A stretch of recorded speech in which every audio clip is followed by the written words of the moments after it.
الله أكبر الله أكبر الله أكبر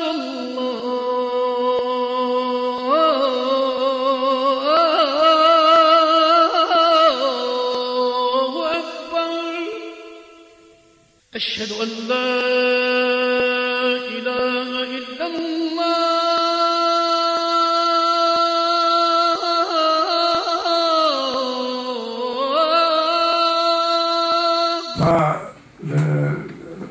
Le slogan du centre, c'est ce verset-là de Surat al-Hujurat. Et ce verset, Allah subhanahu wa ta'ala, il insiste sur le fait de s'entreconnaître. Donc, il nous a créés pour s'entreconnaître. Et celui qui est le mieux placé en fait auprès de Dieu subhanahu wa ta'ala, c'est celui qui est le plus pieux. أكرمكم عند الله أتقاكم. تقوى هي ميزان تفاضل والخيرية. يقول القرطبي إنا خلقناكم من ذكر وأنثى معنى آدم وحواء. الذكر والأنثى. وهذه الآية نزلت في أبي هند. هذا c'est un homme, c'est une tribu, un clan. Le prophète sallallahu alayhi wa sallam leur a envoyé un homme pour se marier. Il leur a envoyé un homme en leur disant mariez tel. Et ils ont refusé. Ils ont refusé. Et donc, le prophète sallallahu alayhi wa sallam, lorsqu'il a demandé à ces gens-là pourquoi ils ont refusé de marier cet homme-là alors qu'il avait de quoi vivre, etc. Ils ont dit, ces gens, est-ce qu'on va marier nos filles à des gens qui auparavant étaient nos esclaves? Ça veut dire qu'avant l'islam, cet homme qui se présente pour se marier, il faisait partie des mawali, ce qu'on appelle les mawali. Et les mawali, c'est des esclaves qui ont été libérés. Et donc vous avez des clans qui se construisent comme ça, des ex-esclaves et puis des ex-maîtres. Et après, ils ont du mal à tisser ces liens familiaux. Donc, Allah subhanahu wa ta'ala, il a révélé ce verset-là pour préciser les choses. Nous avons fait de vous des clans, des tribus, etc. Juste pour que vous vous entreconnaissiez. Pour que pour qu'on puisse dire de telle famille, pour qu'on puisse le distinguer d'une autre famille. Donc ça, c'est par rapport à ce verset-là. Et du coup, qu'est-ce qu'on constate? On constate en fait que cette communauté, la communauté ne se construit pas autour de critères raciaux, par exemple, ethniques. C'est ce que réfute ce verset-là. Donc cette communauté, si elle était une communauté ethnique, on aurait compris qu'elle soit fermée, parce qu'une ethnie, c'est fermé. Il faut engendrer pour que l'ethnie se développe. Mais est-ce que la foi peut être une alibi, peut être une raison pour que cette communauté soit fermée? Ça veut dire quoi? Ça veut dire on est musulmans, on est croyants entre nous, et puis c'est bon. On ne cherche pas les autres. On ne cherche pas à aller vers les autres. On ne cherche pas à communiquer vers les autres. Bien. Est-ce que c'est une communauté dont le bien ne concerne qu'elle-même? Ou alors, c'est une communauté dont le bien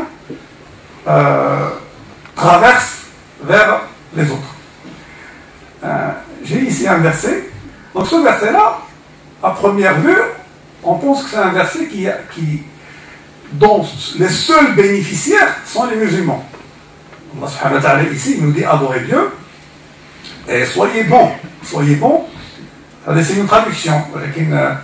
On traduit l'ihsana. L'ihsana, c'est la meilleure des bontés. C'est avoir le meilleur comportement envers les parents, et ça c'est quelque chose que vous connaissez. Et là,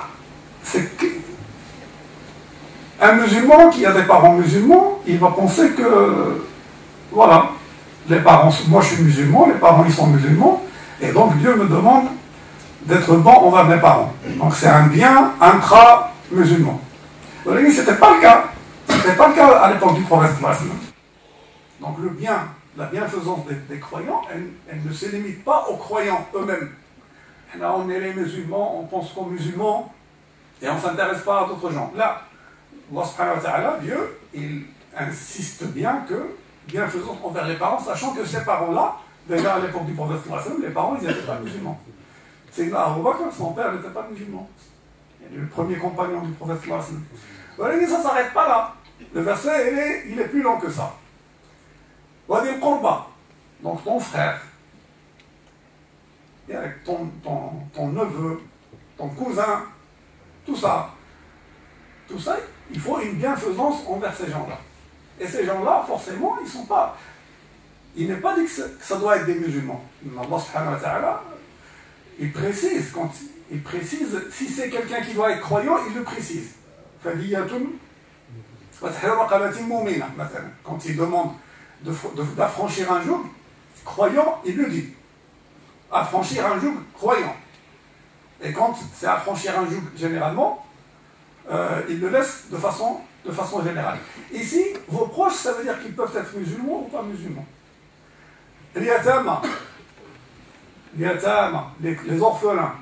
Bienfaisance envers les orphelins, qu'ils soient musulmans ou pas musulmans. J'ai découvert ce verset sous un nouvel angle. Je pensais que ce verset-là, il parlait que des musulmans. Ce verset-là, pour moi, il parlait des musulmans. Les proches, c'était les musulmans. Les orphelins, c'était les musulmans. Les proches parents, c'est les musulmans. Les voisins, c'est les musulmans. Pourquoi? Parce que tout simplement, moi, je viens d'un pays musulman.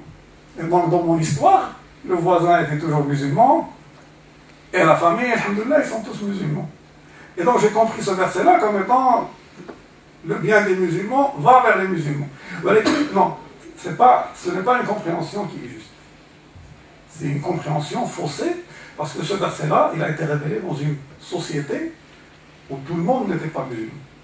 Et les familles étaient hétérogènes. Il y avait des croyants, des non-croyants, etc. Et c'est notre cas aussi, ici en France. Mais alors, c'est les orphelins, les pauvres. Alors, quand je dis les pauvres, je pense à Resto du Cœur, les pauvres en France, il y en a. Les SDF, etc. Et nous sommes censés être bienfaisants envers eux.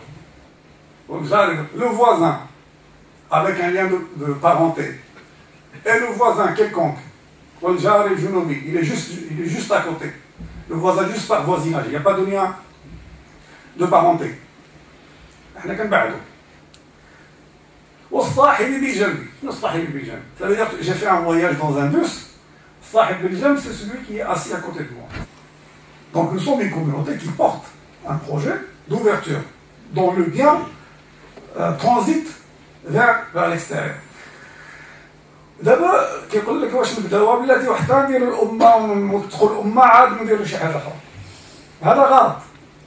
ياك لانها بقاو سنين وسنين وحنا كنقول لك il faut renforcer les musulmans, la communauté est faible, il faut la renforcer. 10 ans, 20 ans, 30 ans, etc.